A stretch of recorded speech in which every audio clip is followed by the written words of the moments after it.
being here today for our work session on user rates and fees. Today's date is May 12th, 2023.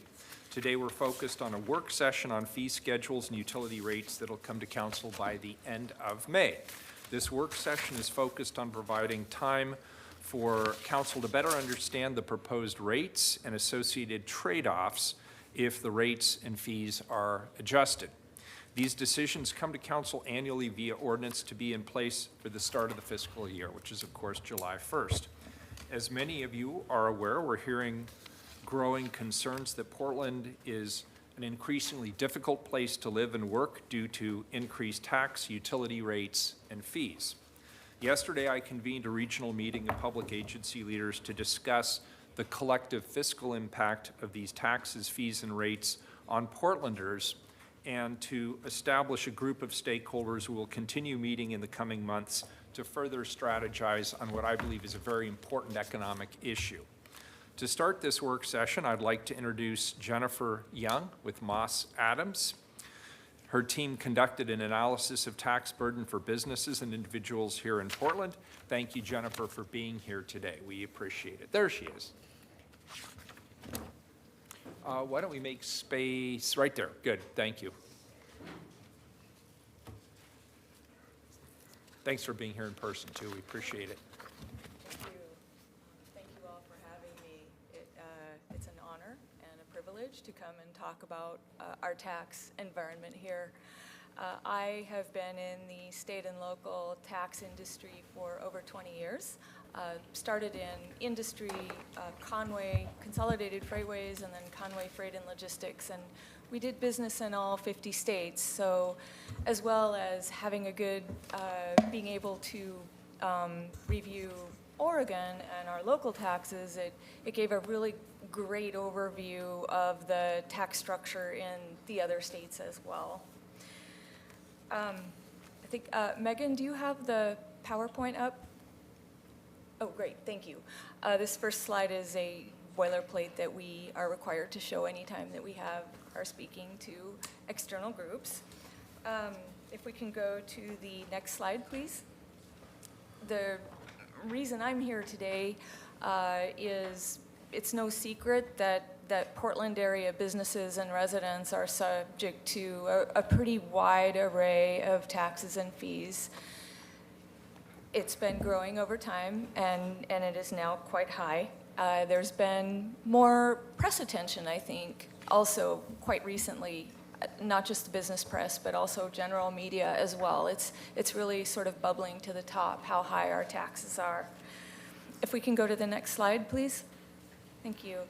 This is fairly small, a little bit difficult to read. I apologize for that, but it's driven in large part because there are so many taxes. There are so many layers of taxes and fees that businesses and individuals pay.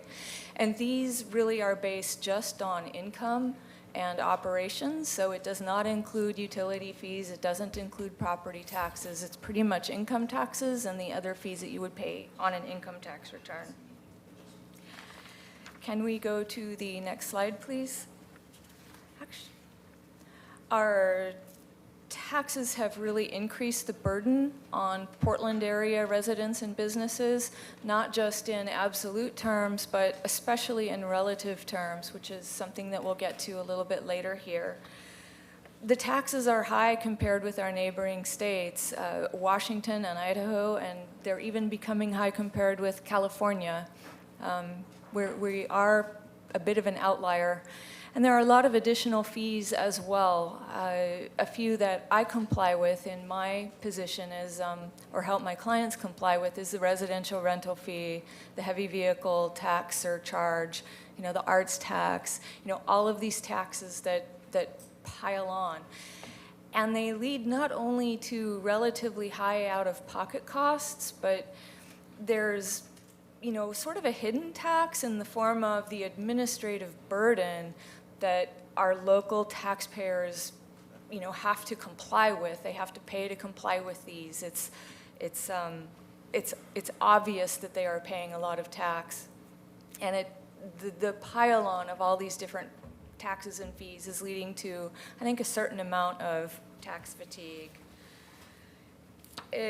I personally don't have a client that's subject to every one of the taxes on that table. I don't have a client that pays, not only the income taxes, but also pays the clean energy surcharge and the executive compensation surcharge and the heavy vehicle tax and every other tax on there. But many of our clients do pay layers and layers and layers of tax. If we can actually skip over the next 2 slides. Yeah. So this, again, this is fairly small. I apologize for that. We're tax people, so we like to show our work, and also nothing makes us happier than a nice long schedule that shows a lot of assumptions and facts and data and calculations. This is a couple of facts here. First, this is a model for a business that is structured as what we call a pass-through entity. So in tax terms, that means that it does business, it's structured as a partnership or less frequently an S corporation. That means that the owners reflect all of the income of that business on their returns. And that's a very important point for the, especially the new taxes, the preschool for all tax and the supportive housing services tax, is that all of the net income that the business earns, it doesn't stop with the business, it flows through to the individual tax return. And I picked a flow-through, we call these flow-through businesses, businesses that do operate in this manner and are taxed in this manner, as opposed to a standard, say, C corporation, like the Amazons, the Googles of the world, where they're publicly traded and that entity pays tax, and then maybe they issue dividends, maybe they don't, but the owners of that entity don't show the income on their returns. And historically, Oregon has had a lot of family-owned and closely held businesses. I've been in tax in Oregon for a number of years, and that's been the way a lot of Oregon entities do business, is they're family held, they're closely held. We don't have a whole lot of the big marquee C corporations. And certainly in our Moss Adams practice, a big part of our client base is these pass-through entities. So the first one shown here is for an entity that has $15 million in receipts, so not net income, but that's its total business, $15 million in receipts. It does about a quarter of its business in the city of Portland. So it does business, elsewhere in Oregon, probably some other states as well, but about 25% in Portland, and it nets about $3 million. And if we look at, I hope that the last 4 rows on this are visible, because when we compare what the business and the owners pay, if the owners live in Multnomah County versus Beaverton versus Vancouver, there's a very stark difference in the total tax burden that the business and the owners pay. If they live in Multnomah County, under our current rates, the business and the owners together will pay $429,000 in tax every year. And most of that's not deductible on the federal return, so this is cash out of pocket. The business and the owners could move to Beaverton and not change anything else, so have the same revenues, same net income, still do about 25% of their business in the Portland area, and they'd save themselves $70,000 a year. And they can move to Vancouver, and they'll save about $312,000 a year, every year. And, those are meaningful numbers, even in the context of a business that is pulling in $15 million and netting $312,000 that's money that you're not investing in the business. It's money that you're not paying your people. It's, money that you're not investing for the future. So, these are meaningful numbers. And of course, as the business grows, those numbers become even more meaningful. If we can go to the next slide. So if we look at this same business, and let's say that that in a number of years, it's very well managed, it does really well, and now it's actually grossing $100 million. It does about half its business in the Portland area, and it nets $30 million. And, I realize that's a pretty rich kind of net bottom line number, but just for sake of illustration, that business will now pay $4.2 million. The business and the owners together would pay $4.2 million in state and local tax. Moving to Beaverton, they'll save $800,000 a year. Moving to Vancouver, they'd save over $2.5 million a year. And that's where numbers really start getting real. And a business that grosses $100 million and makes $30 million, those numbers are not small. That is a well-run and very profitable business, but it's not the most profitable business either. And so we do have a tax structure that is somewhat in the form of a pyramid, where many of the taxes, if we've implemented, have been presented as taxing just a small number of people, so that there will be broad benefits, but not very many people will pay them. Well, the flip side of that is that it doesn't take very many $30 million businesses moving out of the area before you start slicing off the top of that pyramid, and you really do start impacting revenues. And what is also kind of meaningful, I think, is that these taxes have increased sharply over the past 5 years. If we can move to the next slide. The taxes have really increased over the past 5-6 years or so. And if we can move to the next slide. Yes, that one. This is really that prior table that shows all the taxes, but it compares them from, say, 2017 through 2023. So the 2020, and it shows the 2023 potential capital gains tax, if that passes. So you can kind of see in a graphical form here that it's been, not only have rates increased over the years, so the City of Portland rate has increased, the Multnomah County rate has increased, the heavy vehicle tax rate has increased, but there have been layers and layers of taxes coming in, and the preschool tax is scheduled to increase by another significant percentage in 2026, I believe. Right now it's 1.5% and 3.0%, and it'll increase to 2.3 and 3.8. If we can move to the next slide.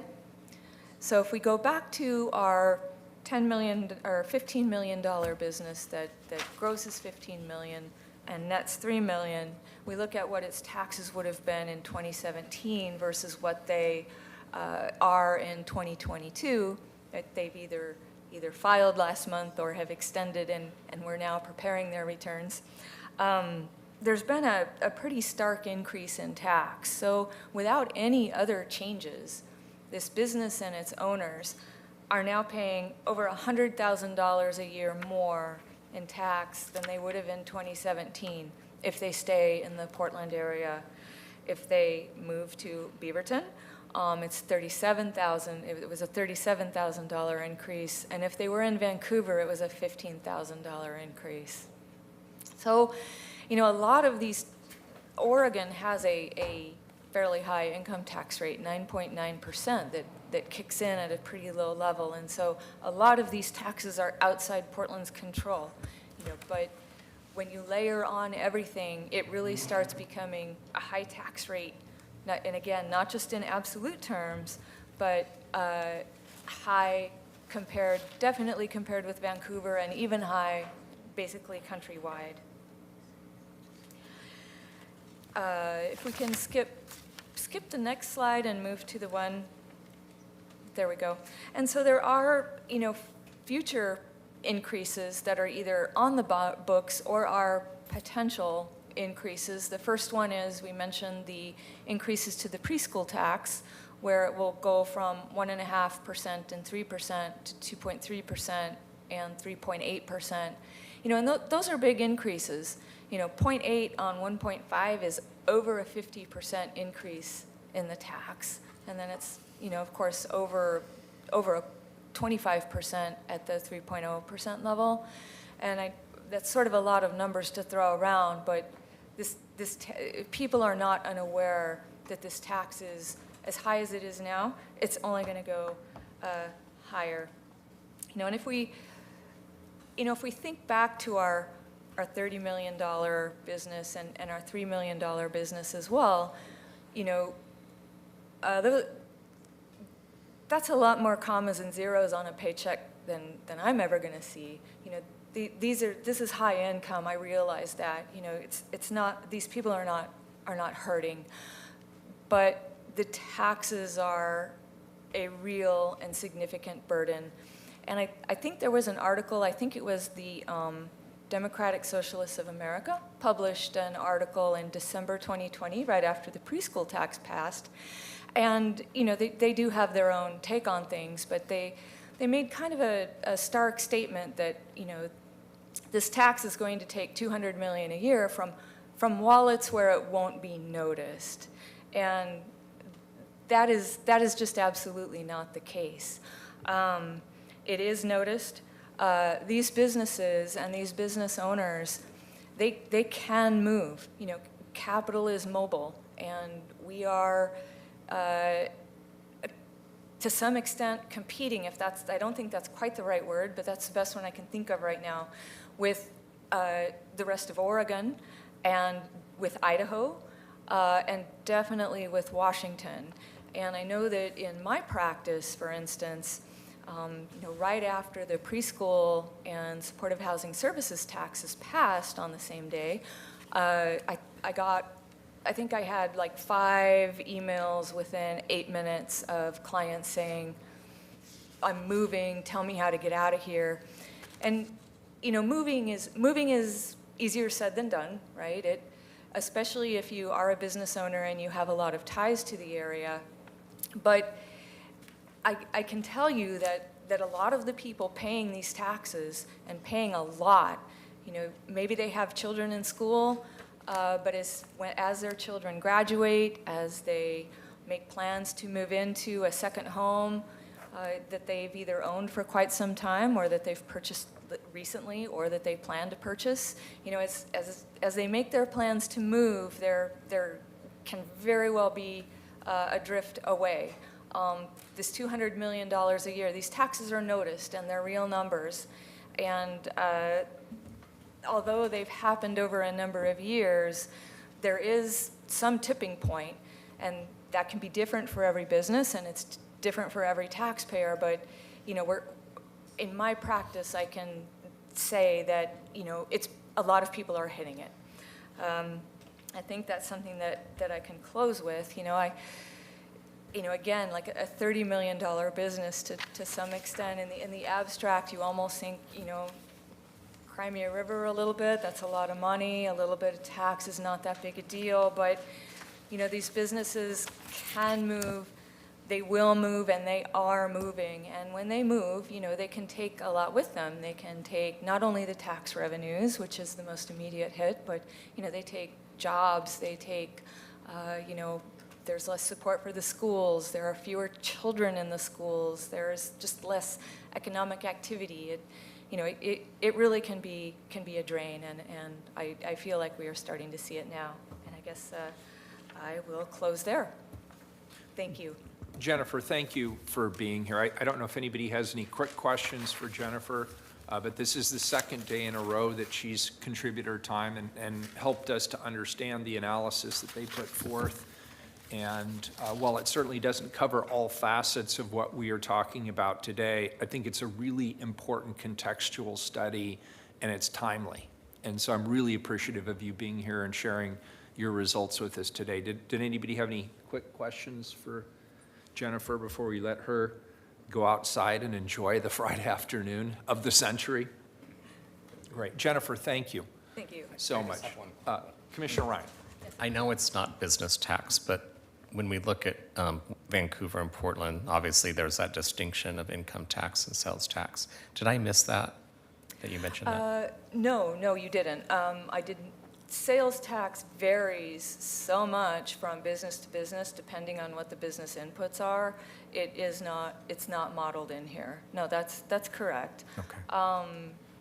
But as a lot of these businesses tend to be more, tech and maybe a little less involving a lot of machinery, the sales tax is simply not the barrier that the local area income taxes are. And we're hearing that from recruiters as well, not just employment recruiters getting people to move in, but also businesses who are looking at site selection. They still realize there's a lot to like about the Portland area. We've got a lot of strengths. They like the workforce, they like the environment, all the things that we're rightfully so that we're known for. But the taxes are, if they're not an outright bar, they're a high barrier, and people know it, and they know it nationwide. Jennifer, and if I could just add to that, we had a little bit of this conversation yesterday. Oregon, of course, does not have a sales tax, which is something we all have come to appreciate over the years. Yes. And so I did a little bit of research online to see if I could find an all-in tax burden comparative analysis. And what's out there isn't very rigorous, to be honest, but I did find something, and I hoped what it would show was we're saved by the lack of sales tax. And the reality is it had a very mild impact. I think we went from second least affordable jurisdiction on an all-in tax basis to fifth when you took into account the sales tax, at least in the analysis I read. Don't take that to the bank, but I'm just not sure it's going to save us in exactly the way we want to save us. And then the second point, and this wasn't really what Jennifer's study was getting at, is what we're hearing is about the value proposition. Portlanders historically have been willing to pay more in taxes provided that they get value from those taxes. And Portlanders have supported their schools, they've supported their libraries, they've supported homeless service measures, they've supported housing bonds, they've supported green space measures. They support a myriad of taxes and fees on themselves provided they feel that they are getting the value in return. And during this challenging time in our city's history, I think we can all agree with a degree of honesty and self-reflection that people don't see the same value that perhaps they did. And so my comments around trying to hold the line for a year would give us the opportunity to show and demonstrate good faith with the programs that this council is invested in, that we've established, that are starting to show good promise. And so that's the spirit in which I offer that suggestion. But Jennifer, again, thank you. Thank you for being here, and thank you for the hard work you do. We all appreciate it. Thank you. Now I'll turn it over to Commissioner Mapps, who will introduce the discussions on City of Portland rates and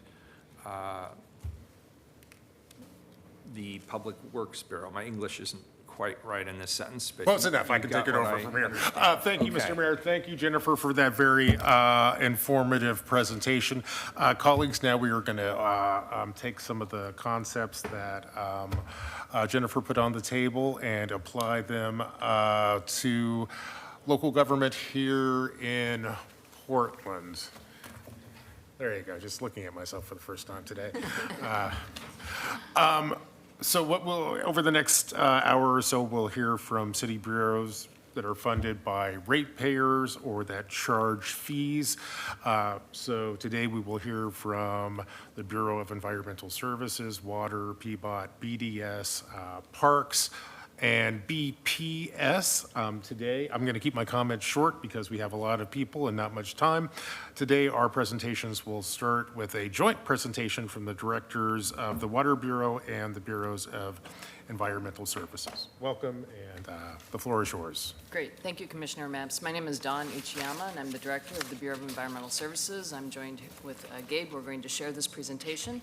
I'll start by saying that Portland's water, wastewater, and stormwater utilities are focused on reliability and affordability. We want to recognize and appreciate the cost escalation crisis affecting our community. We hear the struggle. This afternoon, I want to impress upon you that the Portland Water Bureau and BES care deeply about both reliability and affordability, and we work hard every day to deliver on this promise. For decades, we've been recognized as industry leaders, and we've provided bill assistance to low-income water users. More recently, during the pandemic, the Portland Water Bureau provided spur and used other federal dollars to eliminate over $2 million in customer debt. This commitment continues in our current budget proposal to extend bill pay support to renters, our RAMP program. The second point is cost of service is our model for rate setting. Increased costs must either be addressed with increased rates or by reducing services or eliminating services. The difficult in eliminating services for us is that the vast majority of them are required by state and federal laws and regulations. There's very little discretionary funding in our budgets. What is discretionary is mostly aligned around support for city core values and community initiatives. Further complicating the ease in which rates can be shifted is that the rates reflect a long-term trajectory of projects, funding, and borrowing decisions from prior council decisions. The third is that the cost controls, we have cost controls that are both inside our control and outside. What's outside of our control are the regulatory mandates and prior council decisions. The city's approach to major regulatory projects, both past and future, like the Big Pipe, the Bull Run filtration project, or the Columbia wastewater treatment plant, are commitments that have already been decided and must be paid for. Associated with these large projects are the borrowing costs, which are also committed for and must be paid for. Increased costs also due to inflation are not avoidable or in our control. Construction costs have escalated and are well above inflation and continue to trend upward. What's within our control is the city's approach to internal funding. The general fund's IAs and overhead for central services include significant cost increases next year and are cost drivers for both utilities. Beyond that, we're forced to look at reducing programs and services that support and advance the city's core values and services the community deeply cares about. Next slide, please.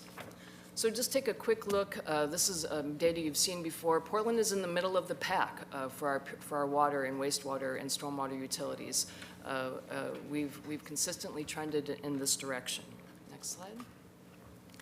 And here, these are numbers also you've seen before, but I want to call your attention first. The blue columns are the Water Bureau, the green columns are environmental services, the gray columns are the combined bill. Two things I want to draw your attention to is the last row in the gray columns. We are requesting a 1.6% increase in a blended rate over the forecasted rates. So that's our request. And that results in a $2.29 increase for the typical single-family residential monthly bill. Not having this additional increase creates an approximate $2.4 million impact for the Water Bureau and an approximate $8 million impact to BES, and that's for fiscal year 23-24 for both. So I'm going to now talk about how, specifically for BES, what I've described to this point is for both utilities. Next slide is how this $8 million will affect BES. And we have to basically find either the initiatives that have been outlined here or other items of similar value and remove them from our financial plan. We've included three here today for discussion that include both the RAMP program, our affordability program for multifamily housing, which is estimated at $4 million for BES's contribution. The second item is reductions to fiscal planning for environmental remediation obligations. And that work is to lower future cost and rate impacts. And we're estimating that at $6.2 million. The cost and legal risks associated with environmental remediation are not going to go away, and we know will only grow larger. Addressing and preparing for these obligations now will help reduce large rate increases in the future and manage increasing costs that are escalating now. The third project is the Tryon Creek wastewater treatment plant, and BES's contribution there is estimated at $9 million. So I have to be really honest with you that given the short amount of time that we've had to consider this change, BES was unable to conduct a complete evaluation of the full impact of holding rates back to the prior year's forecast levels. The risk we offer here today were risks that we identified in March, in the March work session. And now that we have an additional $1.7 million in general fund costs and are also considering changes to our SDCs, we will need more time to evaluate whether these are the areas where we can find cost savings, or if we need to look in other areas that include our capital programs and our staffing plans. We just haven't had the time to do that. What I can tell you, and I will state emphatically, is that based on our asset condition assessments, our portfolio performance evaluations, my conversations with my staff at the treatment plant and the pump stations, is that BES's aging infrastructure, lean workforce, outdated and undersized facilities are in dramatic need of increased investment, not decreased investment, and that we anticipate that these costs will only get greater over time. So we need to do more analysis, but we're referring to the risks that we anticipate, and we'll be coming forward with additional analysis. And with that, I'll turn it over to Gabe. Thanks, Don. Gabe Salmer, Director of your Portland Water Bureau. And very similar to BES, and also very similar to what we discussed in the March budget work session, the trade-offs that BES mentioned are very similar here. So for a 63-cent per month increase to our customers, that's what we're talking about that you saw on the last slide. These are the trade-offs that we've identified. To defer ramp, that we have talked about, our multifamily assistance program, that would require us to eliminate all of our full-time non-regulatory proposed staffing additions, and I've listed them here, and I just want to call attention to, these are positions that fulfill our equity commitments. These were things like the distribution worker trainees, which council has asked us to look for ways to bring more diversity into our workforce. This is a tried and true way to do that. It also includes things like a cybersecurity specialist, which, given the news out of Curry County this week, certainly seems like a vulnerability that we would want to address. In addition to those two, we would also have to find $800,000 in additional cuts. That's the equivalent, just to get everyone on the same page here, it's the equivalent of 6 full-time positions, or a need to reduce the capital plan by about $11 million, just so that we can all kind of compare apples to apples. That would reduce our debt service payments from our borrowing to fund the capital plan. And just as Don said, I can't tell you what those specific cuts would be to get to that additional $800,000 as we sit here, because if council deems those cuts necessary to provide that 63 cent per month cut, then we would need a more deliberative process. And I don't think that it's fair to undermine the morale and confidence of our workforce even further to put forward cuts to services that we haven't even identified or discussed in just a matter of weeks. If we do choose to reduce the 5-year capital plan, that would mean cutting system maintenance, as Don said, because the planned regulatory projects and the projects that are underway cannot be reduced. And I'll just point out that KGW just ran a story yesterday for National Drinking Water Week that commended our great water quality, our strategic and thoughtful ongoing investment in our system, and really the community ownership and pride in our tap water. So when we talk about that value proposition, I think it's important to understand what Portlanders value. And that's what's at risk with a cut, again, that would mean 63 cents per month to the typical customer. I also want to point out to council that both BES and water pay a utility license fee that goes to the general fund. And that these cuts, if we made these cuts, they would impact that fee. So that's money going back into the general fund. If we reduced the typical bill by $2.29 a month that you saw on that prior slide, we would be returning $500,000 less to the city next year, $500,000. So that is another trade-off to consider. We can go to the next slide. So with that doom and gloom, I'm going to move over to SDCs. So that was rates. We're going to move over to SDCs, and you'll hear more about that throughout the presentation, but what I want to cover is just a reminder that there are 2 forms of system development charges. So one is backward-looking, one is forward-looking, and the utilities use reimbursement fees, which are backward-looking. That means that we build and maintain the infrastructure, and then when someone joins the system, they pay a share of the value of the system as it exists at that time when they connect. So that means that there's no opportunity to defer a project and then build it when we have the SDCs to pay for it, because the system has existed, in our case, for 100 years, over 100 years, and we can't just go back and just not build or not maintain the system. I do want to point out, though, that we have many projects that don't pay SDCs. So projects like affordable housing and ADUs are longstanding waivers. And that is about $26 million a year in foregone revenue to Water, BES, PBOT, and Parks. And we have been able to make up for that, that $26 million, at least Water and BES, by your authorization to raise rates to offset that loss of SDCs. I understand, as we're talking here about charges and fees, that that's all on the table. So we start to see that compounding effect on our system. We also have a waiver for mass shelters and office to residential conversions. And then, as you are well aware, SDC payments for new housing units can now be deferred interest-free for 2 years. So again, you can start to see that confluence of events. We can move to the next slide.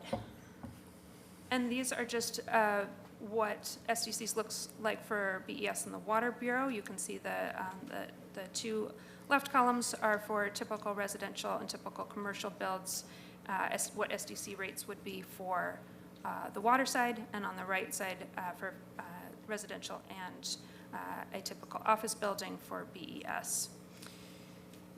You can see that SDCs are projected to go up. That's because we have significant investments in our system, and the value of our system has increased. That's from increased construction costs and inflation. And you can see how much more you would pay, again, if those increases went into effect. I'm going to move on to the next slide, which talks a little bit about the consequences. We really wanted to talk about those trade-offs.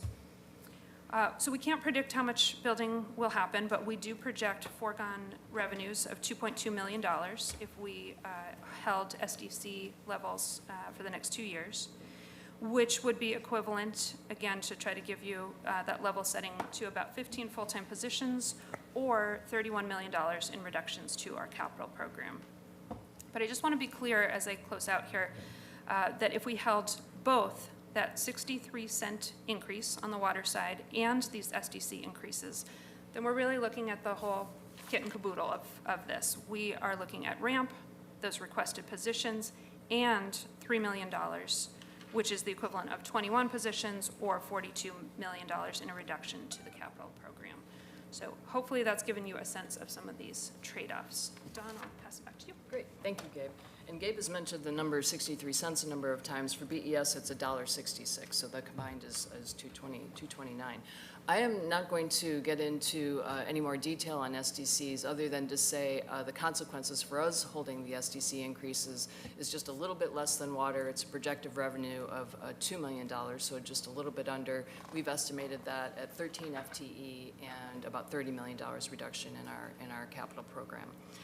And then to bring it all together, as Gabe did, to then take the $8 million from the reduced rates and the $2 million from holding the SDCs, a total of $10 million. So that is the overall picture for BES. So I'm going to close. I know we have a lot of material to get through this afternoon, and I want to wrap up and just make a few key points. Next slide, please.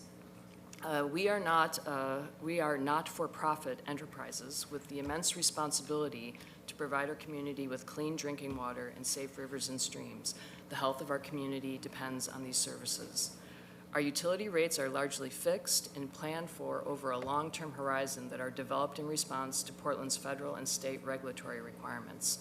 The Water Bureau is working to build a federally mandated water treatment plant. BES is going through a massive upgrade at the Columbia wastewater treatment plant. And our rates were arrived at after a deliberate multi-month budgetary process, taking all of the things that we need to factor into consideration. I will make a little bit more detailed comment on BES. Our industrial facilities are aging and is in need of increased investment. Our plants and pump stations run the risk of failing, and our facilities and safety upgrades are very significant. The costs of repairs for not having maintained our assets are higher and can be as much as 3 times higher when we wait. Our systems are decades to centuries old, and dramatic things can happen if we don't adequately maintain the system. And the news is filled with communities who have not adequately invested. So in closing, I would like to just acknowledge that we can make the reductions to the proposed rates and charges now, but ultimately, they will not result in savings. Our obligations will not go away, and we are only deferring costs that compound over time, placing the burden on future generations. Our focus has always been on keeping rates stable and predictable, but the longer we wait to plan for our large regulatory requirements and wait to address the huge backlog of infrastructure investment, the more risk and the higher costs we carry into the future. So thank you very much for this opportunity, and I think we're going to turn it over to Pete. Thank you. Tara. Appreciate it. Thank you, both of you. Great, thank you, Director. Good afternoon, Mayor. Good afternoon, Commissioners. I am Tara Waziak, the Interim Director of the Portland Bureau of Transportation. With me is Jeremy Patton, our Business Services Group Director. So as you all know, PBOT is in a revenue crisis. We have faced budget reductions for 4 consecutive years. Over the course of the pandemic, we have cut $14.1 million, including 43.5 FTE. As of June 30 of this year, we are projected to deplete our $63 million balancing reserve. In the mayor's proposed budget, we have reduced our budget again by another $6.3 million and 16 FTE. Looking forward to fiscal year 24-25, we already know we need to cut approximately $14.4 million at a minimum. Next slide, please. On February 23, 2022, Council passed Resolution 37564, directing PBOT to increase parking meter rates by 40 cents an hour effective July 1, 2023, and adjust rates moving forward according to demand and inflation. This hourly meter increase, the last hourly meeting increase was in 2016. So the 40-cent meter increase makes up for rate increases that should have occurred since 2016 to account for inflation. If the parking meter increase in the FY 23-24 fee schedule is not approved, we will need to find an additional $8.3 million to cut. Next slide, please. So to add some context to this discussion, I wanted to share some data. In March of this year, we surveyed people parking downtown. Because we deeply care about the economic recovery of our city, we wanted to better understand the impact of parking rates on the community. Only 4% of surveyed people parking said that cost influenced their decision of whether to drive or not. Most people parking, 82%, didn't know the exact price of parking before they came downtown. And once people knew the price, the vast majority, 94%, reported they would still choose to drive and park downtown. So this data indicates to us that the price of parking is not influencing people's decisions to drive and park on downtown streets. Next slide, please. So this slide illustrates how PBOT's hourly parking meter rates compare to other cities. Portland is indicated at the red bar in the middle there. And for some comparison, Seattle is the 5th bar in from the right at $5 an hour. Next slide, please. So you've asked us to show the impacts on PBOT if the 40-cent parking meter increase is not approved. We quickly developed 3 scenarios over the last few days to provide a sense of different approaches that we might take to reduce the budget by another $8.3 million. Again, this is on top of the 20.4 we have taken to date. These are potential undesirable scenarios and not final recommendations. These 3 scenarios include, one is an across-the-board reduction, what that might look like. The other is a majority of cuts to community services and programs. And the third scenario is a majority of cuts to maintenance and operations. As we consider these reduction scenarios, please know that the reductions we have taken to date have impacted every part of our bureau and the services we are able to deliver to the community. Our staff is stretched thin, and further cuts would overburden staff, erode morale, and continue to decrease our capacity to deliver services to the community. So with that, I'll hand it to Jeremy to discuss the details of these reduction scenarios. Thank you, Tara. I think next slide, please. So this slide is just kind of showing where all of the GTR, basically, and I know it's quite small on these screens, but this is where the GTR revenues are currently, or general transportation revenues are currently invested within PBOT. And it's showing basically what an across-the-board reduction would look like for all of those services. It's about a 9.1% reduction for the $8.3 million of dollars that we would need at 9.1%. The reason that seems a little high is because we have a number of fixed costs that can be reduced, such as general fund overhead, internal IAs, creek funding, debt service, et cetera. So once you back that out, it tends to be on what's left of the programs, a higher reduction amount that's required. Across-the-board reductions, in this case, this is not something we necessarily recommend just because it often causes staff just to kind of maintain the existing level of service with less support because we're just taking small chunks out of every single program and not making larger programmatic reductions. But we did want to illustrate kind of where the money is and where it could be taken from, just in case, as we go through the next couple scenarios, if you're like, what's left, you can always kind of come back to the slide and kind of see what's on there. Quick question. How many people do I have to lay off at Peapod under this scenario? So this scenario, it's probably around 100 FTE. You'll see that's quite a bit higher than some of the other scenarios we have. And the reason for that is if you do an across-the-board reduction, some FTE are just small portions of general transportation revenue, so you have to lay off a lot more of those people to get the same amount of savings, but it's about 100. Okay, thanks for that clarification. Next slide. Question. Real quick question. I really appreciate this line item of who you'd have to cut, and I noticed permitting's in there. There were a couple line items on permitting, which probably equals a few FTE, correct? Correct. And I don't recall if you all had line items for yours about who you would propose you'd have to cut. Okay. And you did say you were doing the best you could to be prepared. Okay. But it could be from permitting as well, right? We have not done Okay. that analysis. All right. There's a reason we bring that up, right? Because we've talked about permitting being the real thing to focus on to improve our services. Okay, great. And Commissioner, just to clarify, this is the general transportation revenues going into permitting, not the actual permit fees that also support permitting. So we do have some GTR that backs our administrative costs within permitting that goes into our indirect model. So it's just that smaller portion of it. So the next scenario B, so this scenario focuses a little bit more around community and safety services and less around the maintenance, because those are kind of our two large chunks. Most of our dollars go into maintenance, but we do have a number of community and safety programs. The impacts we'll kind of go through on the next slide, but big things to kind of talk about here is these are programs that are usually favorites of the community. They provide funding to react to immediate community needs. And in this case, the expected reduction is around 65 FTE.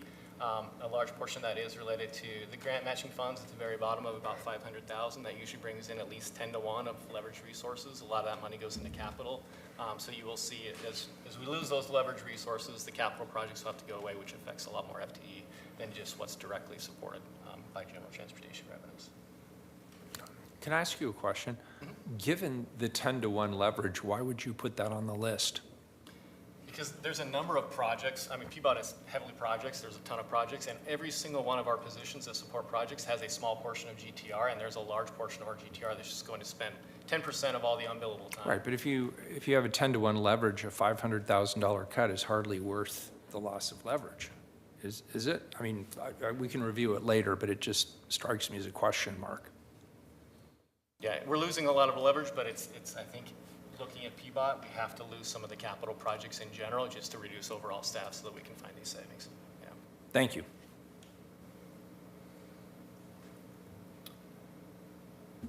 So next slide, please. Yep, here we go. So this one is just the details of scenario B, just kind of so you can see the dollar amounts on the slide before this, but this is kind of where those reductions will look like. It includes major reductions to safe routes to school, transportation wallet programs, Sunday parkways, small safety mobility improvement projects, modal committee, modal planning work, parking management plans, project development and grants development, microservicing program elimination, a lot of administrative support services, and then we talked about just the ability to leverage millions of state and federal grant dollars for major safety improvements. And also would probably require us halting some current capital improvement projects. Could you be more specific on the Safe Route to Schools program? Do you mean you would eliminate it citywide, or are you just saying you wouldn't for that year continue to do the work? These would be What are you ongoing saying? reductions, so they would be. But that's capital, so that's identifying and doing the capital improvements, the There are some crosswalks. capital improvements that are funded with other resources, like cannabis resources that could still maintain, but this is a lot of the programmatic support of those that are funded with general transportation resources. Like what, just to give me an example? I don't know if we have anybody in here that can talk to the specifics of what's in the safe routes. Mr. Mayor, I think earlier this week, I was out at a Safe Routes event, Safe Routes to School event. We had some PBOT active in motion staff there. Yeah, I'm sure we've all read online about the bike bus where the kids all get together and kind of navigate through the neighborhood to get from, and it's really cool. It is kind of like a little parade, and you go by people's houses, and the kids come out. Had a couple of dozen people together. There's probably some pictures up on my Facebook page. But I think I get the impression that, is that the kind of programmatic losses, the staff who help organize the Safe Routes to School, like the bike bus, for example? Yeah. Correct, yeah, outreach education is what I was All getting. right, Yeah, yeah. thank you. Appreciate it. Thanks, Yeah, yeah. Commissioner.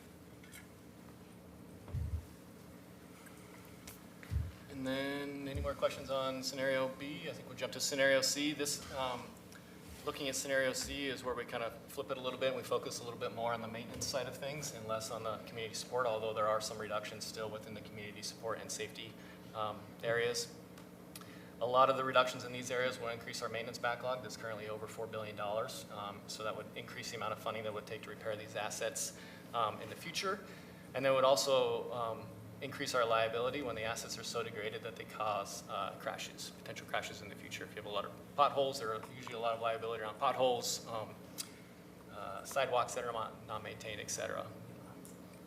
And the expected position eliminations across these programs is around 50. And the next slide just kind of goes into a little bit more detail on what we mean with these reductions. So again, it's microsurfacing would be eliminated. Talking about a reduction in base repair and street construction. So this is about 6 miles of paving work. We're talking about restriping high crash corridors, replacing signs to meet reflectivity standards, delays and reduced response to requests to address signal outages, community programs, again, such as Safe Routes to School, Sunny Parkways. The modal committees is on this option as well. Parking is a continuation and reduction in administrative services. So this one, the big new ones are kind of in that base repair, restriping, and signs work. And a lot of these are looking at probably around a 25% reduction in those particular areas in order to get the savings that we would need.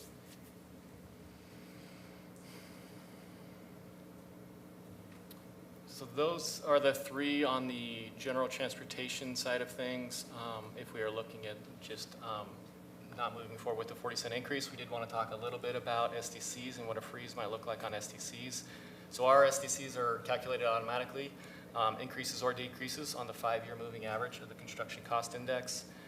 We have a couple of examples similar to what Water and BS showed of what the impacts of that, if that rate did not move forward. We're looking at a 4% rate for PBOT in 23-24. It generates about $500,000 or $400,000 in 23-24. If we had to freeze the rate for 2 years, it would be another $500,000 in 24-25 on top of that. Examples for this really comes down to a couple things. We'd have to delay projects out in the future. Some of those projects are listed at the bottom. Outer Stark safety improvements, Willamette Bikeway, MLK corridor. This is not all of these projects. We would have to just delay some part of these or change some scope within these projects.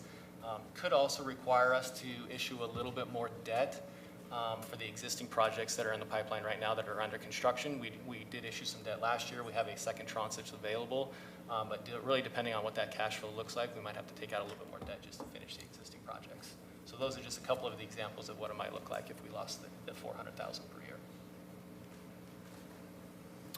And then finally for us, other notable kind of changes in our fee schedule. Our fee schedule does include 18% increase in various development fees. So a freeze in these rates would be at about $500,000 per year ongoing. That amounts to around 3 FTE or so, and which would lead to just slower turnaround times to issue permits and slower response times to different business inquiries. And then I wanted to talk a little bit about just some of the other fee adjustments. We're looking some reductions in our fee as well, some good positive things, and we're looking at including a nonprofit discount for community events and a financial hardship subsidy for towing and different storage fees that are newer for this fee cycle.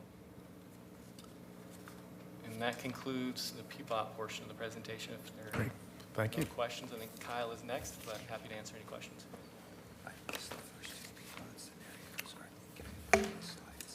Yeah,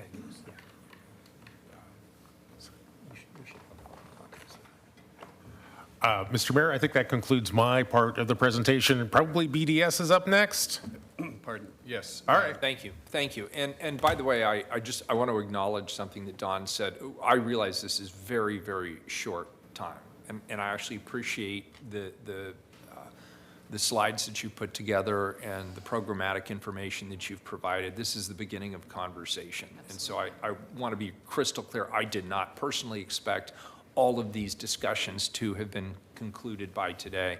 And as this is a work session, we can't make any decisions anyway. So I just really want to respect the amount of work you did put into this in a short period of time. Thank you all for that. Thank you.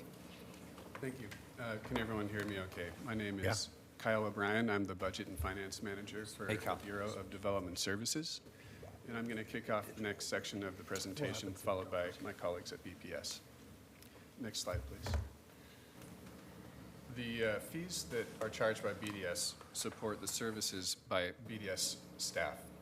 These services include answering the phone, providing early assistance to building permits, plan review, and inspection of buildings.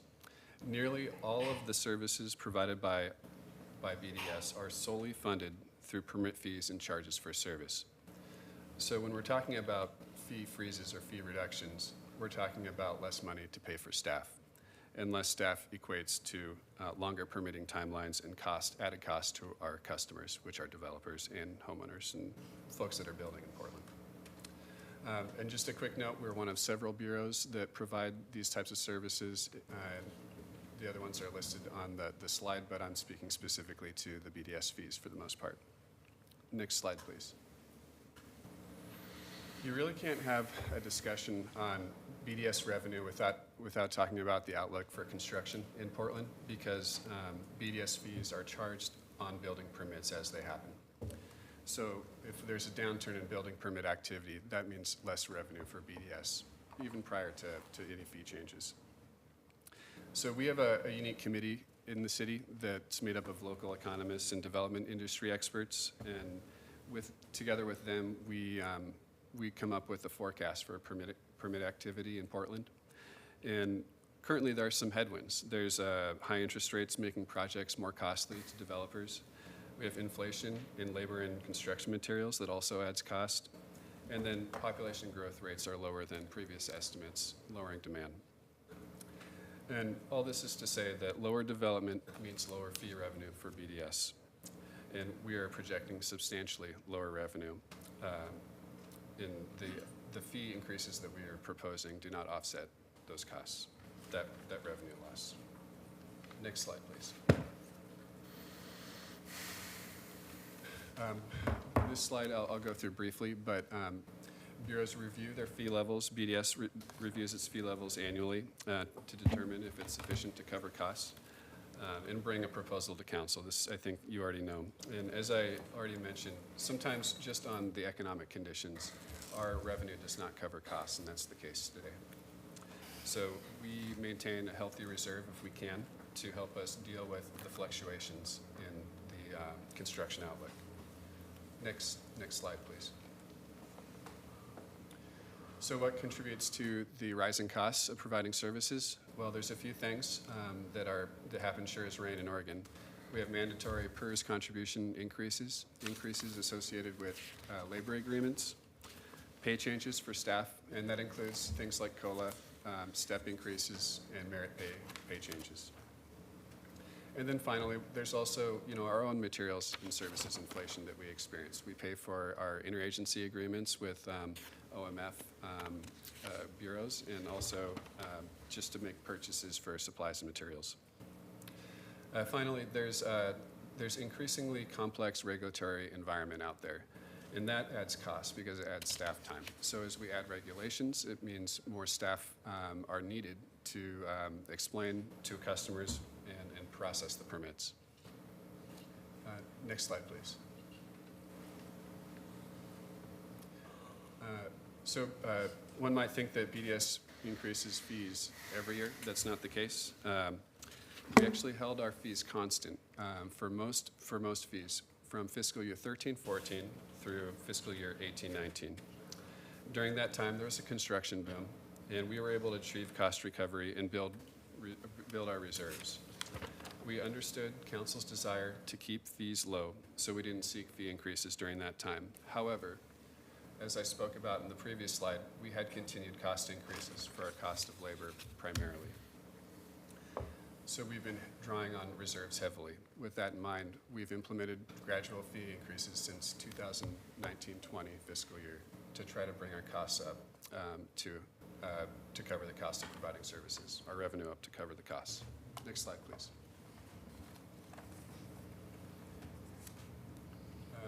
Yeah, thank you. So our proposal this year, BDS's proposal, is to increase most fees by 5%. On this slide, I also am showing just the impact on a typical single-family residence example that we have, where the BDS portion of the fees increasing is only by $326 with that 5% increase.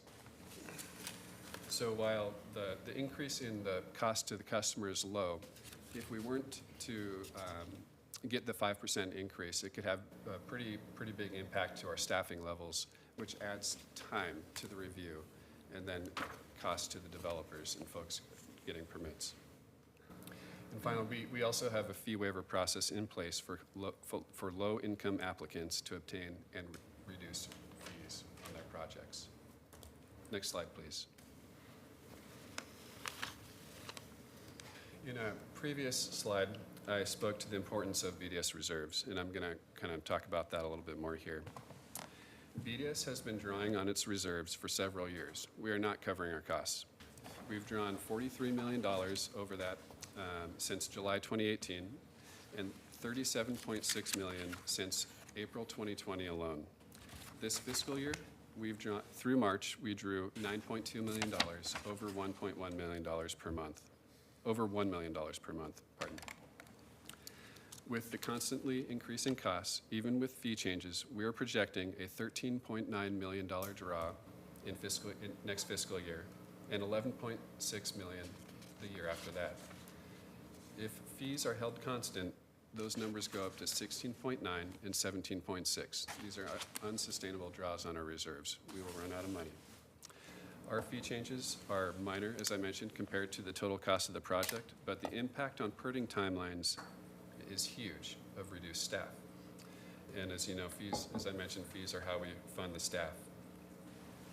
Without the ability to increase fees along with the increased costs, we will completely exhaust our reserves by the beginning of fiscal year 26-27.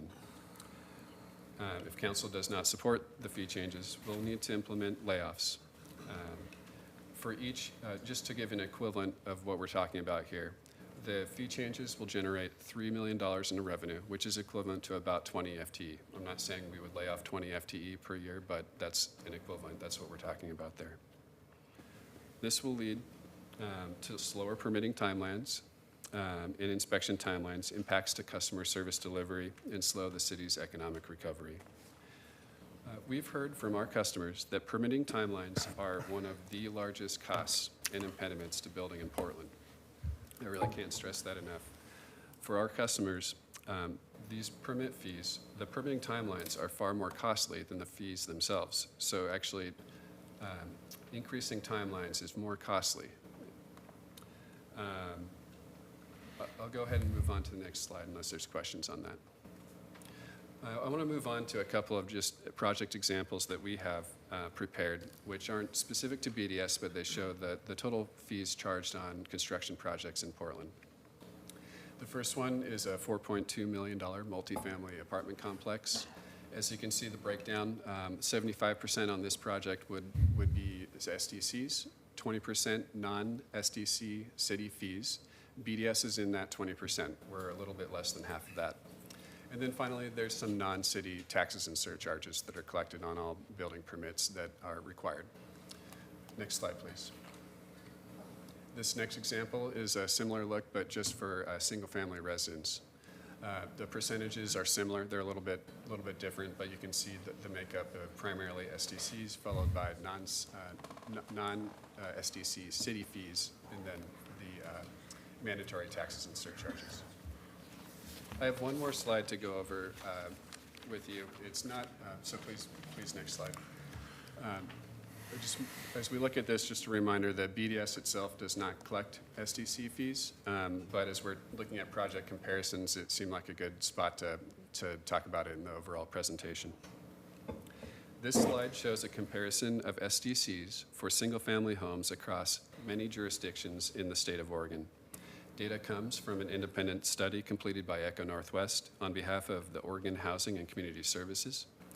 The study was published in December 22, so it's very recent data.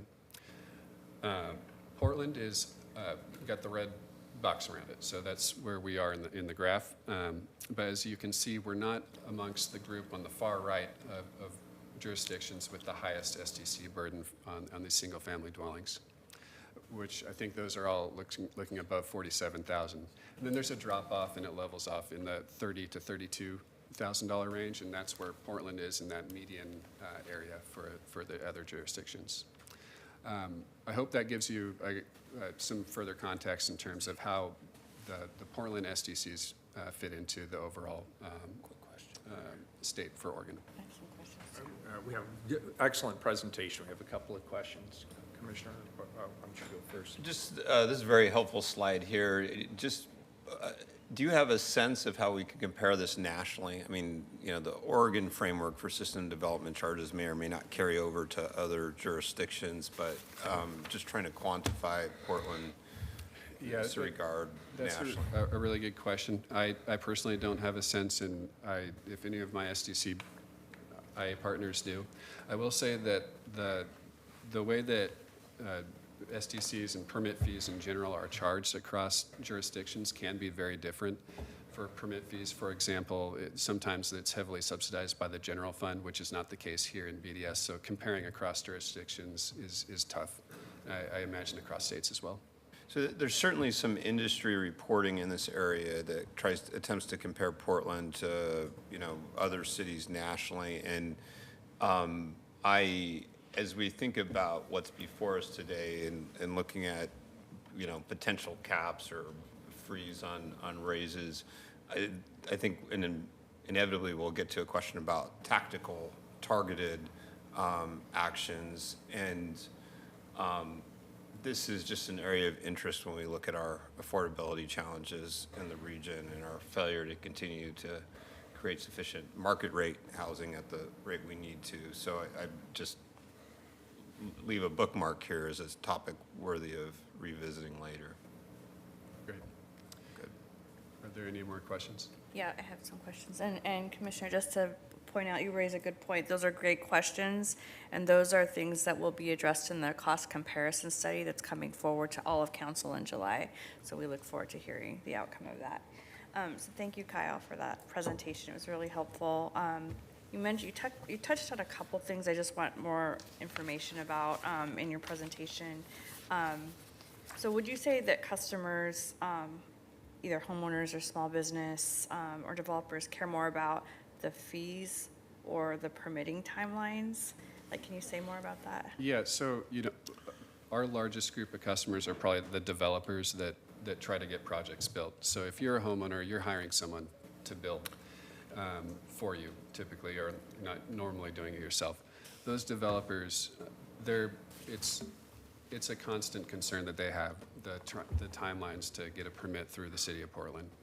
So when you add time, they have to take out loans to cover those costs, especially those larger projects.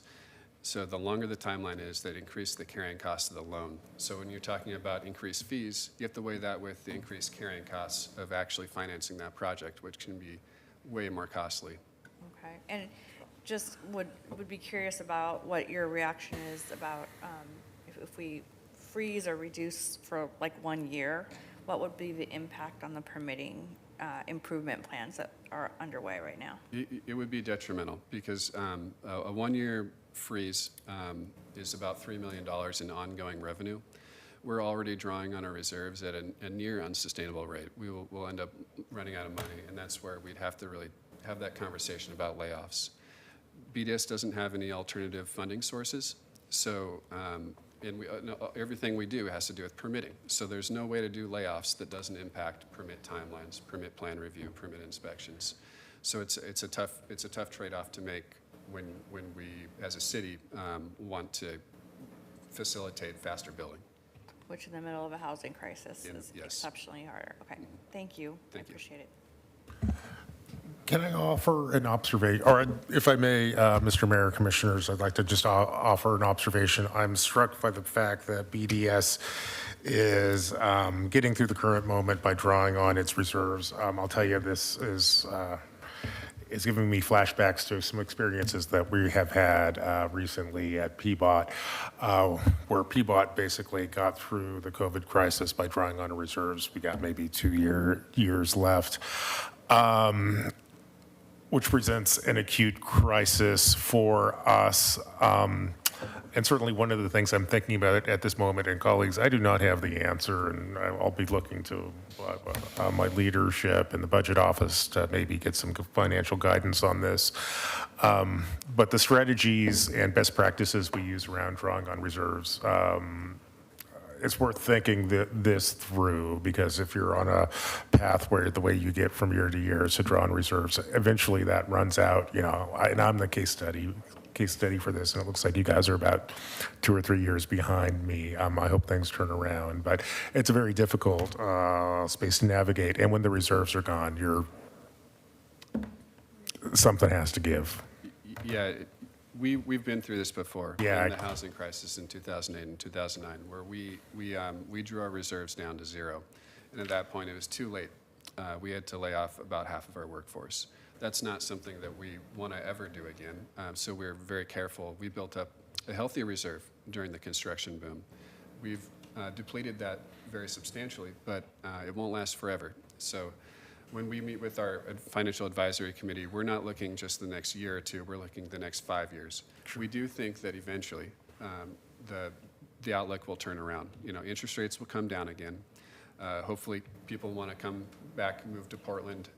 There's a lot of good things that are going on here, but we can't draw our reserves down too low in the meantime before that happens, and that's what we're talking about here is the risk that we do, because even a good forecast on building permit activity is very volatile. It could be worse than what we have projected. Sure.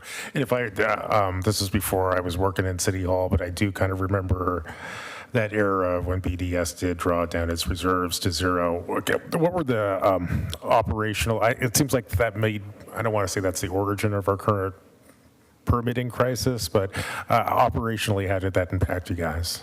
It took us a decade to recover.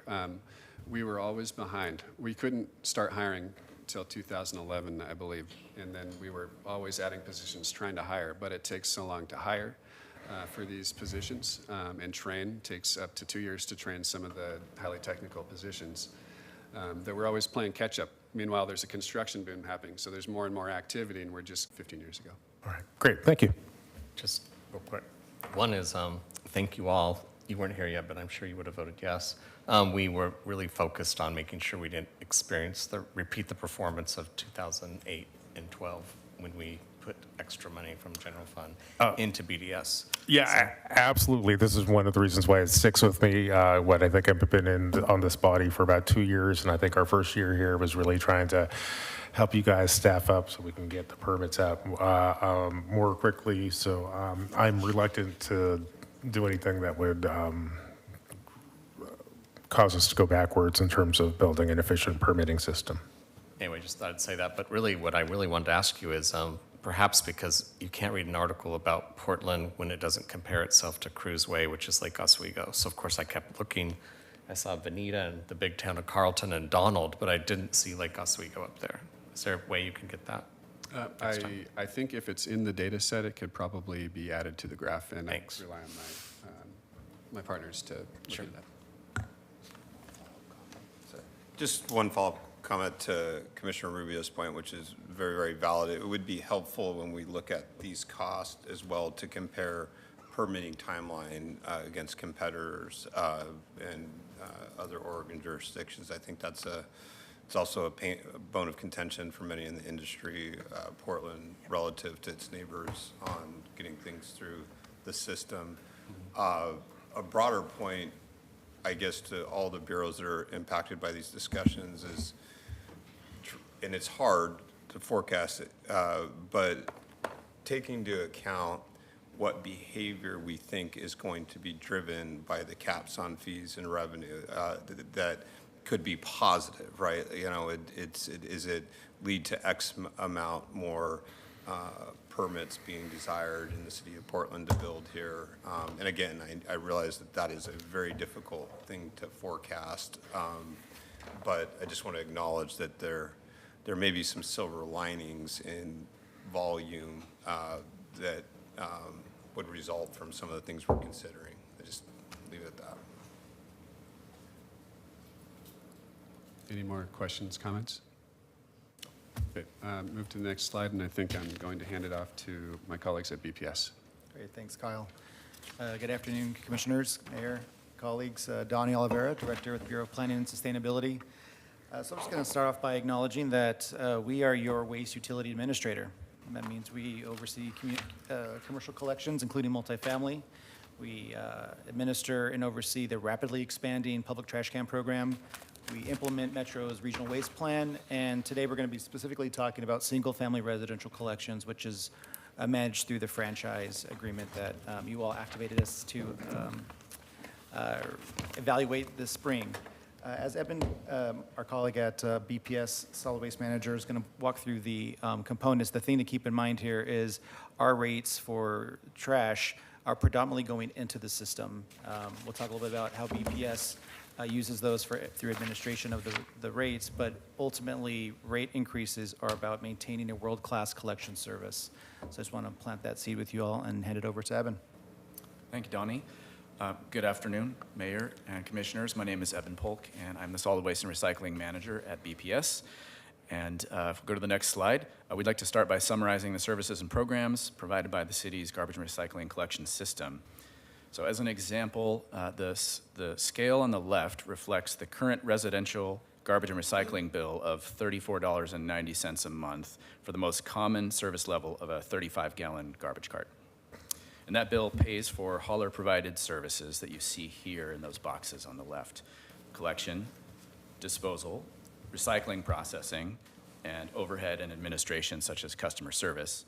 For each of these, we've denoted the dollar amount of the bill that goes towards that service area for this year. These core services include costs that our haulers do not have control over, but the total estimated value to haulers for this direct service delivery in this fiscal year is $71 million. At the very bottom of this scale, this example bill, you'll see $1.74 or 5%, and that's the city's franchise fee. On the right side of this slide, we're calling out the other fee that we assess, which is $14.60 per ton on waste from the commercial and multifamily sectors. Next slide, please. So together, the franchise fee and the commercial tonnage fee go to fund the solid waste fund. Activities accomplished under this fund include oversight of the collection system to ensure a quality level of service. We deliver the city's expanded public trash collection service, which is now providing 5,477 pickups per week at 1,400 public cans, and it's planned to expand to Northwest and South Portland in 2024. It also funds critical waste and recycling programs that comply with Oregon's Opportunity to Recycle Act and help us implement the regional waste plan. It also funds 50% of BPS's climate programs and contributes $1 million to the impact reduction program. So those are the primary components, uses for that fund. Next slide, please. By code and by our franchise agreement with our haulers, we review garbage and recycling collection costs every year. we adopt rates that cover the cost of service, plus the operating margin and the franchise fee. This approach is codified for this public and private hybrid system because it allows us to provide some confidence that residents will continue to receive this essential public health service. The system does not guarantee a specific amount of profits to every hauler, so they're incentivized to deliver service cost-effectively and efficiently. And as you'll see in one of the next slides, we know that they do that because they've held costs below inflation since 2012. Next slide, please. So this slide shows the recommended rates for the upcoming fiscal year that meet our review criteria in code. We take a close look at detailed cost reports that our haulers submit, and for the costs that we confirm, council then historically adjusts rates. By far the most common service levels are 35 and 60 gallon service, and they would see an overall increase of just over $4 a month, on average about a 10% increase. At any time, of course, we can go into these in greater detail with you. Next slide, please. There are several drivers of the increased costs that we're seeing in our rate review this year. Of course, inflation has impacted costs in several categories. Also, historically fluctuating recycling processing costs have bumped back up this year. Of course, haulers, just like others, are in a competitive labor market and also provide good living wage jobs, and so they're paying more for drivers and staff. Metro, which sets disposal fees for their transfer stations, just yesterday adopted an 11.2% increase in disposal fees. And lastly, on this list, a franchise fee increase, which Donnie's going to address briefly. Yeah, thanks, Eben. So in particular, I want to flag this for council in that first, the city of Portland has one of the lowest franchise fees in terms for residential collections. We kept that at 5%, largely because we had the revenues to capture all the operational costs at the time, which was rolling out at the time, recycling and organics collections for single family. But over those years, the costs have increased, and now we're looking at expanding our public trash can program, which we rapidly did in response to available ARPA funds. So if you recall, council authorized the city to, Bureau of Planning and Sustainability, to increase our public trash can program, which largely paid for the cans themselves. So now we rolled out 800 new cans through ARPA, but now we have to pay for the collection of those cans. And so this 3% increase will actually pay for the collection system of the cans that we have rolled out in Northeast, East Portland, and North Portland. And last, I want to acknowledge that as a part of our regional waste program that Metro leads, we have new programs rolling out like bulky waste collection, perhaps some new materials as a part of our franchise that will need to be administered as well. So that 3% increase is largely capturing programming that has already been committed by council and by Metro. Could you help me understand one dynamic there? You said the Metro disposal fees have gone up 11.2%.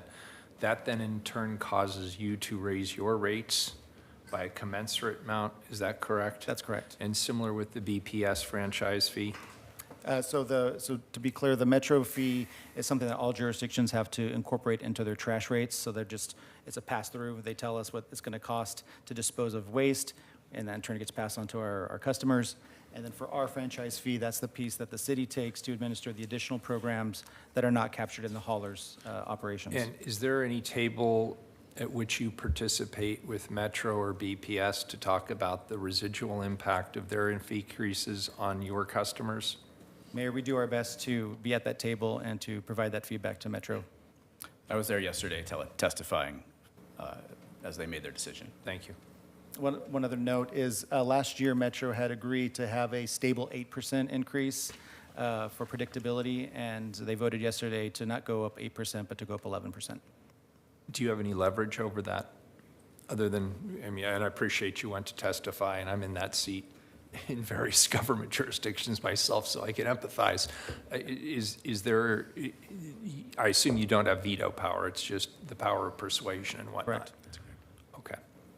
And the first slide that you saw showing the most typical residential bill of $34.90 per month has about $7.31 for disposal costs. So if there's an 11% increase in disposal costs, that's the category that is. So this is part of what I was trying to get at the other day, which is that jurisdictions aren't necessarily collaborating. We're making decisions independently that impact other jurisdictions and their customers. And what's happening is ultimately all of these increases are getting passed through down to the consumer level.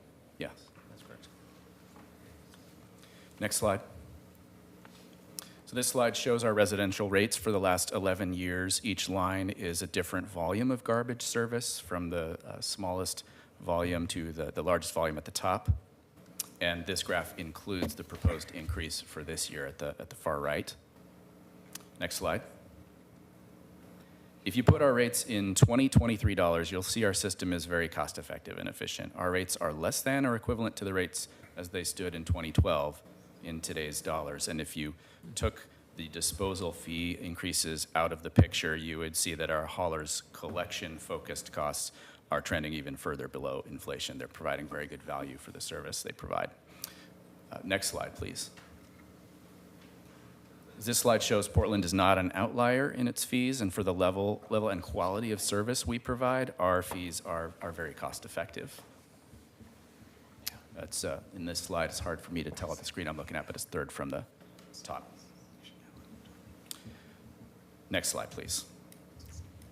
Donnie's going to speak a little bit to this one. Thanks, Eben. So we may have buried the lead here, but the first thing to note that if we were to freeze rate increase today, that would have a direct impact on our haulers. So the large portion of the rate increase is due to labor contracts and just the cost of doing business in Portland in an inflation market. But beyond that, we would have to pull back some of our public trash can rollouts. So as I mentioned, that fee increase largely is capturing the contractors to do the collections of said public trash cans that we've purchased and rolled out over the last 2 years. There'd be programmatic losses, frankly, if we were to freeze our rates, and that just includes staying up to date with state and regional waste planning. And then also, much like our Bureau partners, our reserve fund has been decimated slowly but surely, especially through the pandemic. And if we were not to adopt a rate increase, we would ultimately see that go to zero. And then, as Eben mentioned earlier, we do have a franchise agreement with our haulers. So that's a contract that we evaluate basically every 6 years, which would be the more appropriate mechanism for us to think about changing our rate model. And ultimately, I would want to acknowledge that we have really outstanding haulers in Portland and who are providing exceptional service, and this rate is largely ensuring that they maintain their operational costs and their margins. So I don't want to rush us because this is all great information. We still have the Parks Bureau left, and we have like 1 minute, and I want to make sure they actually have time to present. I think they said they can do it in 5 minutes. Could people stick around just for a little bit longer? I really appreciate that. Thank you. That was our last slide, so. Thank you so much. Appreciate you both. All right. Well, Claudio Campuzano, Portland Parks and Recreation. I'm a Finance, Property, and Technology Manager, and I will try and keep it mercifully short. We've got a small piece of the puzzle here, so we will start with, we're going to talk about two things, Title 11 trees, which is a permitting function similar to what you heard from BDS, and system development charges. So I'll start with Title 11 trees. Excuse me, we've got two broad categories of permits. We do development permits and non-development permits. Development permits, they include things like early assistance, commercial and residential construction, and others. And we do permit issuance there as well as inspection. And these permits are all scheduled to increase by 5%. That's in line with cost of living adjustments, and that's the same increase that's proposed by BDS. The rate increase is expected to generate about $180,000 across all permit types. Then we've also got the non-development permits. Those are non-development situations similar like tree removal, tree planting, pruning, and we have no increase planned there, and we haven't for several years. And that is to increase compliance and reduce barriers to compliance. Actually, slide. All right. The other area where we've got development-related charges is system development charges. We talked about those quite a bit already. So here we have a 6% rate increase planned. That is an automatic increase per city code. It's indexed to the Engineering News Record for Seattle's construction cost index. Actually, the ENR went up by 7.1%, but code actually caps us at 6%. So because it's an automatic increase, any freeze would require an act by council to freeze it. So while development activity is really unpredictable, we do estimate that freeze would result in a loss of $1.4 million annually, so it would continue out into the future, having lost 1 year of rate increase. And really that's assuming no catch-up is built in. We covered it earlier, but we are a forward-looking program. We're an improvement charge, so we collect revenues in order to increase the size of the system to support new development and a growing city. So we're pretty conservative in committing projected revenues to projects. So there are no currently budgeted projects that would be impacted by a rate freeze, but just to give a sense of scale, the cumulative long-term impact of that 1 year rate freeze would result in the inability to build one additional neighborhood park, and we've been making really great ground in the last decade or so in covering some of our system gaps, and so we would just be able to do less in terms of closing those gaps. So next slide, please.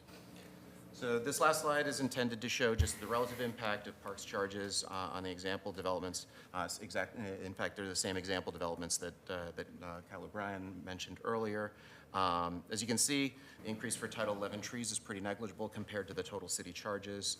And then on the right, you can see the impact of parks SDCs on overall permitting costs for those same example developments. That's all I have.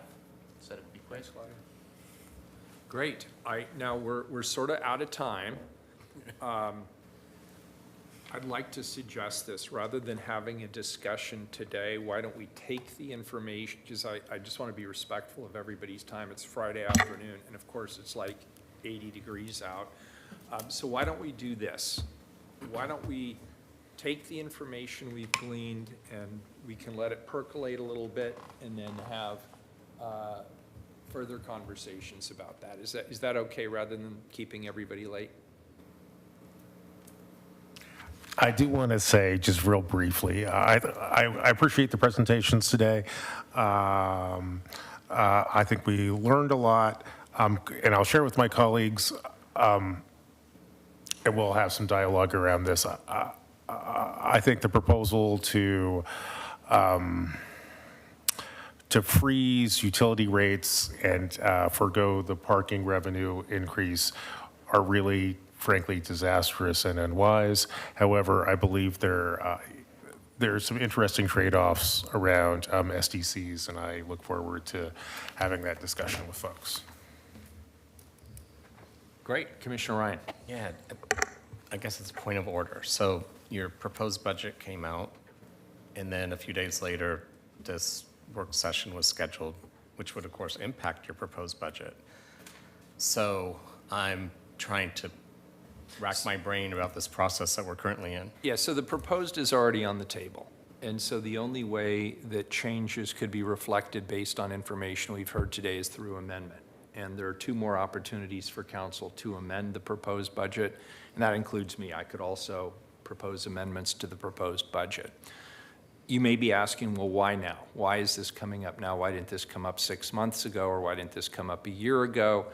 And the answer is because we are learning new information relatively recently, including the report that you just heard, which was at the beginning of our work session, which is giving data-driven reasons for what I am seeing anecdotally, which is businesses are frustrated with the value proposition in our community, and households are frustrated with value proposition.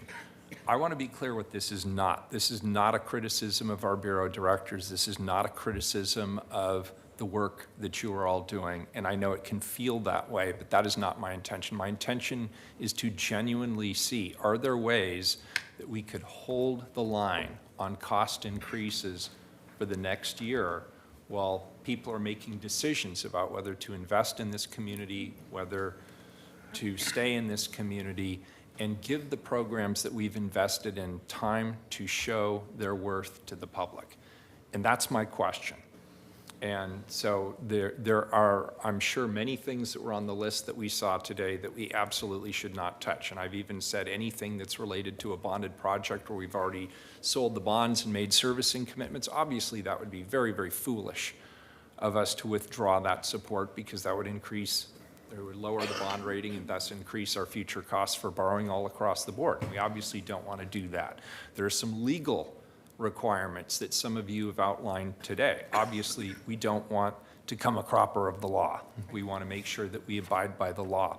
So the question here is really a genuine question, which is where can we hold the line? And where can we stop the spiral of inflation in our local economy?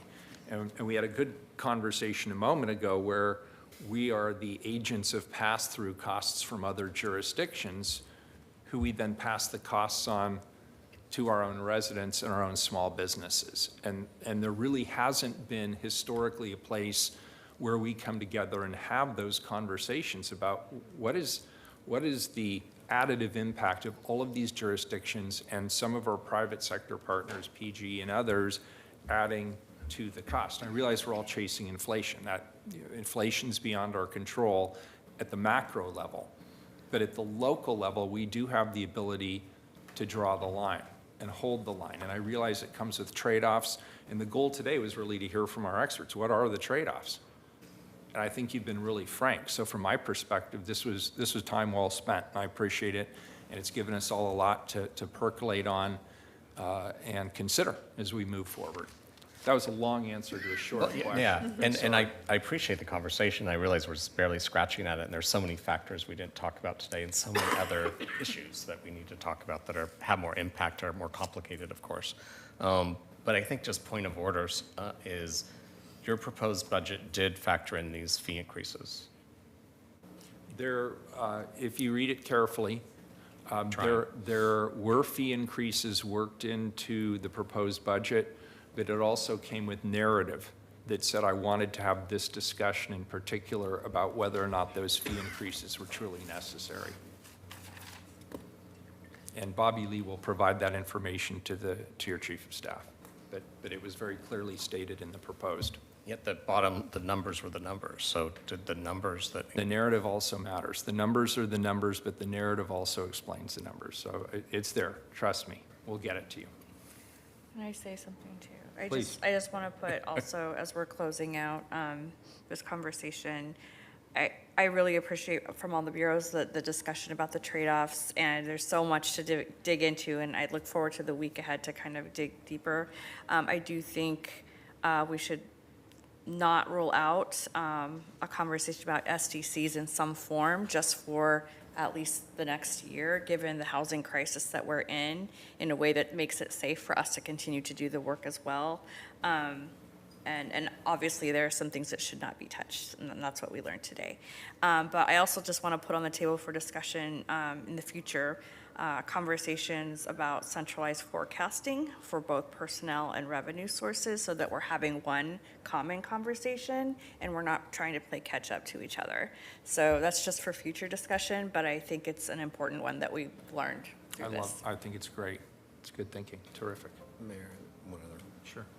I guess the only other general observation here when we're talking about substantial restructuring of revenue and the corresponding cost is that there may be a responsibility up here that's not on the Bureau leads to evaluate what are we doing as a city government that we shouldn't be doing, and the more fundamental, deeper questions that to engage with voters in the community. Yes, we may have done that in the past, but given our current constraints or self-imposed constraints, because that's really what we're talking about here is a self-imposed constraint, we are taking arguably a responsible step to address the burden on our taxpayers, but we need some partnership with the voters and just in exploring what we've been doing for years and maybe we shouldn't be doing going forward. And I would submit that's not on bureau chiefs to lead that discussion. That may be on the five of us up here in conjunction with voters. I'll leave it at that. Thank you. Great. Thank you all. Appreciate your time and your input. We're adjourned.